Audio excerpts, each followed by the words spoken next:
en Colombie sans problème. Sans problème, mis à part internet à l'aéroport pour avoir un Uber, mais bon ça...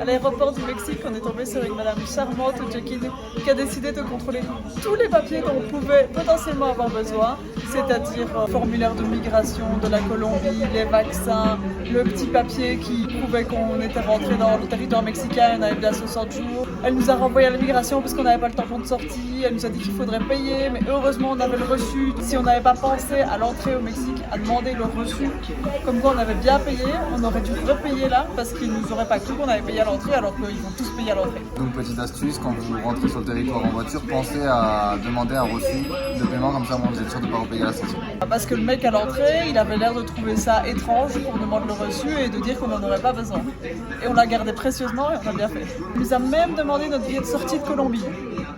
Donc voilà, on avait tout, donc on est passé en mode ok c'est bon.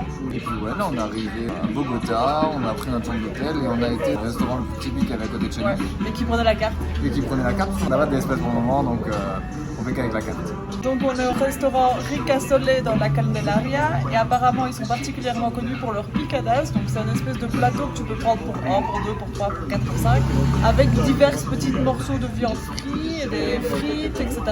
Et tu prends avec un cure-dent les morceaux de viande et tu les trempes dans une certaine salsa piquante.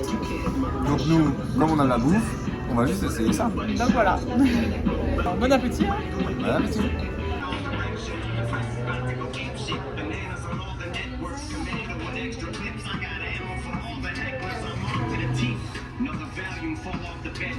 Bonsoir. Au niveau de la monnaie, les pesos colombiens, il y a beaucoup de zéros derrière. Donc là, on a pris un plat pour deux qui est à 33 500 pesos. Ça ne fait pas grand chose en euros, mais juste il faut s'attendre à tout le temps payer des sommes qui sont astronomiques. Donc c'est une habitude à prendre. On a pris une bouteille d'eau, elle coûtait 3500 pesos, c'était là. Bon, ça fait beaucoup. C'est 70 centimes, 80 centimes la bouteille d'eau, donc en soi, ça va une monnaie. Je vais devoir passer l'espèce de plat. Ça a l'air très bon. Ça a l'air d'être le même genre de truc qu'on a commandé, donc je me réjouis de l'avoir. Et surtout, au niveau des repas de la journée, on n'a pas mangé grand chose aujourd'hui puisque du coup on était en avion et on a eu le droit à 2 paquets de chips et 2 paquets de gâteaux dans nos 2 avions. 10 paquets de chips de genre 30 grammes là.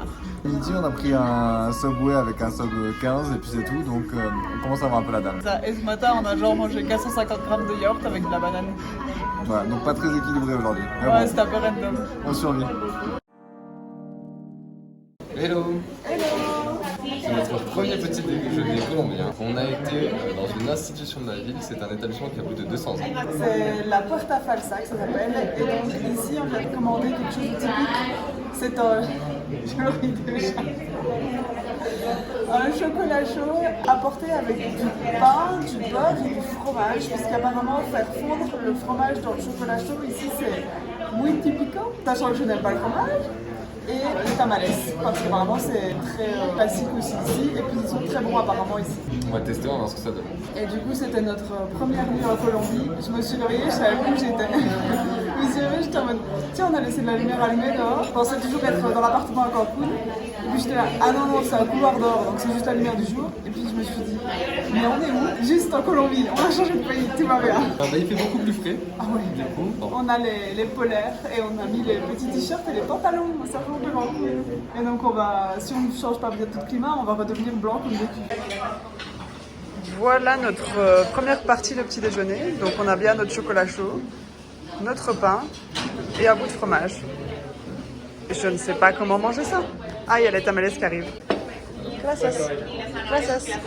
Et les tamales qui sont sacrément gros d'ailleurs. Hein. On va bien manger là-dessus. Bah voilà. Hein. Bonne provecho.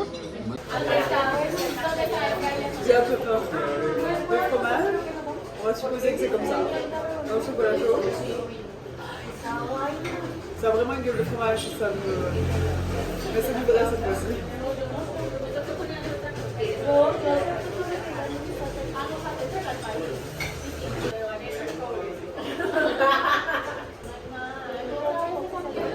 C'est comment? Parce ressemble un peu à Marquesita Nutella fromage du coup. Et donc t'as le petit côté salé du chocolat, mais le fromage peut vraiment le fromage chez nous. Donc ça passe, mais sure. Nous visitons le Mont Serra. On peut voir qu'on est sur le petit, vous êtes ici, à 350 mètres et qu'on doit monter tout ça jusqu'à 2350 mètres. T'es chaude? Allez. Hello. Hello. Ça c'est de tête, après un peu plus de la moitié. On est à 1480 mètres du chemin et on doit faire 2350 mètres. Alors je sais pas, j'espère que ça joue ou alors je suis devenue une grosse moule, mais j'ai vraiment beaucoup de mal et j'espère que c'est parce qu'on vient du Yucatan qui est tout plat et qu'on vient d'arriver à Bogota qui est à je sais pas combien de mètres d'altitude, 4000, 5000 mètres d'altitude déjà. J'ai pas internet, mais si jamais j'ai faux, je mettrai une grosse astérix en mettant le bon truc. Mais je crois que c'est quand même déjà très haut la ville et puis du coup ici on monte un peu plus et donc vu qu'on vient d'arriver, j'espère que c'est ça et que c'est l'altitude qui m'épuise. Ou alors je suis une moule. C'est possible. Le sanctuaire est à 2350 mètres. On est à 1480. Il nous reste encore un peu moins de 1000 mètres à monter. Et j'espère qu'on va pas mourir. En avant. Bah, je pense qu'on va vous reprendre au-dessus. Hein. Ça sera bien.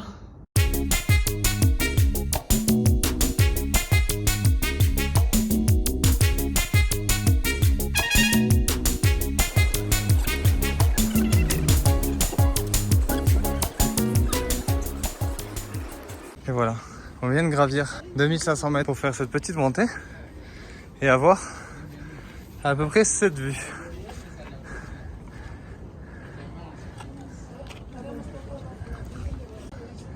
La vue sur Bogota. C'est une petite ville, je sais pas si vous connaissez. Elle est pas très étendue, mais ça rend bien. Merci pour ces derniers mots.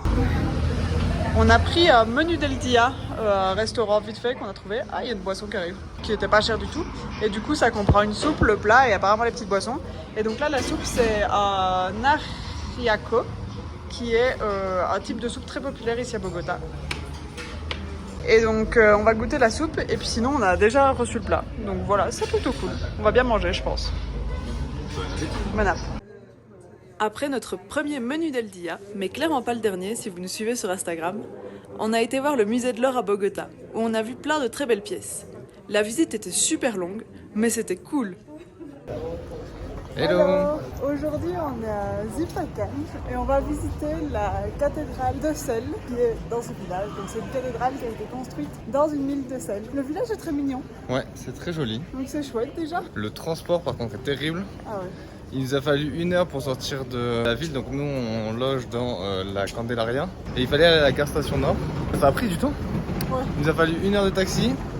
Ensuite on a pris un bus pour aller jusqu'à la ville, pareil il nous faut encore 1 heure de bus. Et là il nous faut 30 minutes de marche pour aller jusqu'à la cathédrale, donc 2h30 pour aller visiter la cathédrale. J'espère que ça va être bien, sinon là le transport quoi. Ouais. Ouais. Hier on a monté le Mont Serra. Il y avait quelques marches, on est rentré le soir, on n'avait plus du tout de jambes. Oui. Et aujourd'hui, devinez quoi? Il y a encore plein de marches pour monter à la cathédrale. On est vraiment ravis. On est très contents. Voilà. C'était pour vous prévenir que Bogota, ça monte et ça descend.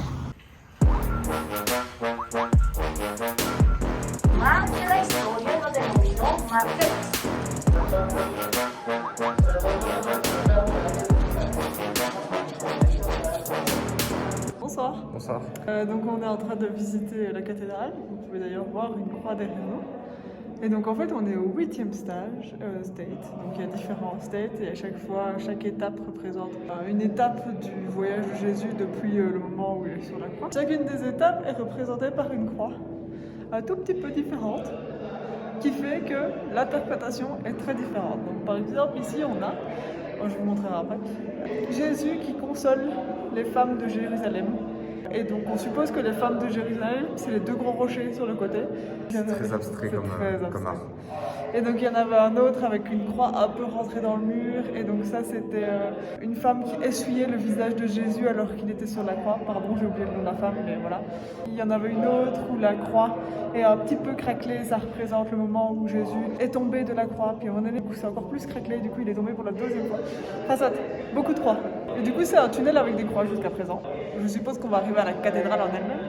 Je crois que c'est la prochaine étape. Donc ici au 9e stage, Jésus tombe de la croix pour la 3e fois. Et donc ceci est représenté par une croix, surprenamment. Et donc on peut le voir que c'est le fait qu'il tombe pour la 3e fois parce que la croix est bien dans la roche et qu'il y a des espèces de craquelures, on en voit une ici, qui vont jusqu'aux différents marchepieds de pierre sur lesquels on peut s'agenouiller. Et donc c'est pour ça qu'il tombe pour la 3e fois. C'est clair, non? Moi, ça m'a semblé très clair en tout cas. Alors que tout le reste était fait en sel, ici on a quand même la plateforme et les trucs pour s'agenouiller quoi. Ils sont faits en marbre, donc ça change un peu. Et moi j'aime bien cette croix à vrai dire, même si on a vu beaucoup de croix. Parce que du coup elle est évidée et ils ont mis de la lumière à l'intérieur pour la faire ressortir. Et je trouve ça joli. Et donc ça représente Jésus qui s'est fait enlever ses vêtements. Et c'est l'esprit spirituel de Jésus qui shine through la croix. Mais c'est joli en tout cas. Qu'est-ce que t'en penses? C'est un peu joli. Toi aussi? Je trouve qu'elle dégage quelque chose. Ouais, moi aussi je trouve que c'est celle qui rend le mieux. J'avais dit que j'arrêtais de filmer les croix et puis je suis arrivée sur celle-ci, je me suis dit bah celle-ci je vais quand même la filmer. Après avoir parcouru tout le chemin avec les croix, on est enfin arrivé à la cathédrale. Et là on a eu droit à un super spectacle son et lumière projeté sur le cœur de la cathédrale. C'était juste incroyable.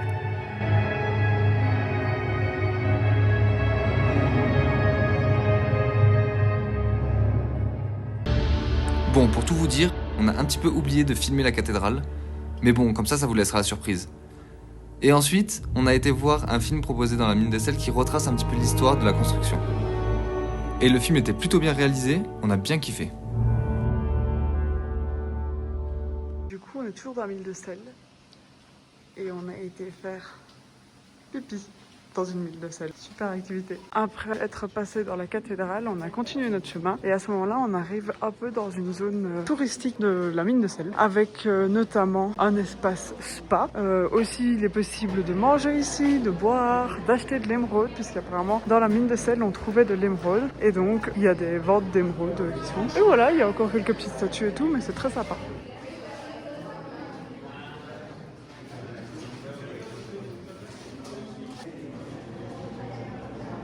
C'est une sculpture qui représente les offrandes de sel que les peuples indigènes du village faisaient aux dieux, puisque eux aussi déjà minaient le sel à leur façon, en récupérant l'eau qui sortait de la montagne, l'eau qui était donc salée, en la faisant chauffer et évaporer, et ils obtenaient des pains de sel. Donc voilà.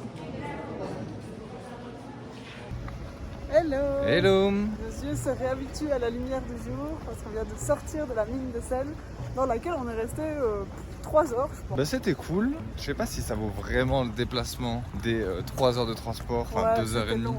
Et on n'a pas encore fait le retour, donc peut-être que je vais haïr cette sortie en rentrant. Ouais non, je sais pas si c'est cool à voir, c'est très joli. Maintenant, est-ce que ça vaut le fait de faire 3 heures de bus pour venir jusque-là? Je sais pas. Moi, c'est quand même une merveille entre guillemets de Colombie, comme ils appellent ça. Après, je pense que c'est man-made parce que je pense que dans la nature en Colombie, il doit y avoir des choses incroyablement magnifiques aussi. Ouais.